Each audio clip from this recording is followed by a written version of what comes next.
I'm Asher Line inside the KRTV studio, and if you're from Great Falls or know about Great Falls, then you certainly know who I'm sitting next to, Great Falls' own living legend, I should say, Reggie Watts. Oh, hey. Hi, everybody.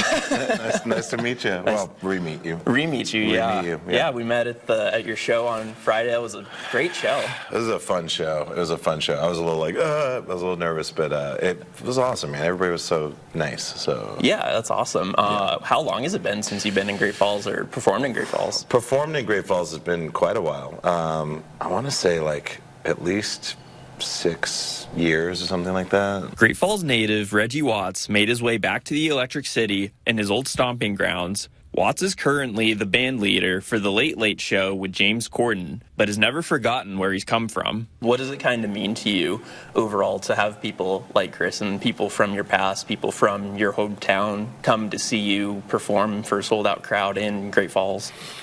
I mean, it's kind of like a crazy full circle, you know. Like for me growing up, learning piano or playing piano in the basement of Times Square on Central Ave. And so to be in front of everybody, it was like weird full circle for sure, and it felt amazing though. I hope to do more stuff here in Great Falls. I hope to perform a lot more. I definitely want to utilize the potential energy that's in Great Falls, because I think there's a lot of naturally occurring talent here that you couldn't get anywhere else. In fact, he has plans to make Great Falls a focus in a book and potential movie. Kind of mentioned that on Friday too. You mentioned you have a book coming out, yes. And you mentioned you want to do something Great Falls High to a movie, perhaps. Yeah. So my book that's coming out is called Great Falls, Montana. So it's about my life, birth to a little bit of where I am today, but it mainly focuses on my high school years, because those were very important formative years for me. That helps a lot when you pitch a show idea to people, because you're like, here's the book. Mm-hmm. If you want to read it, you'll get a vibe of where I want to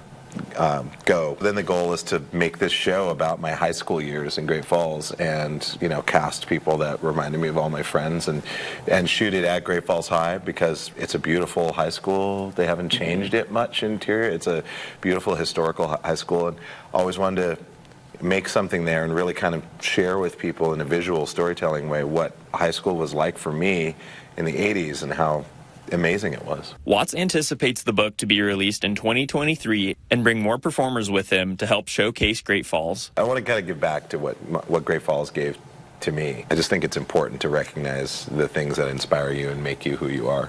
And Great Falls is certainly a lot of that for you. Oh, yeah, a huge part of it. Most of the way that I operate comes from what I learned in Montana. He isn't sure exactly when he'll be back, but he always knows he has home. In Great Falls, Asher Line, MTN News.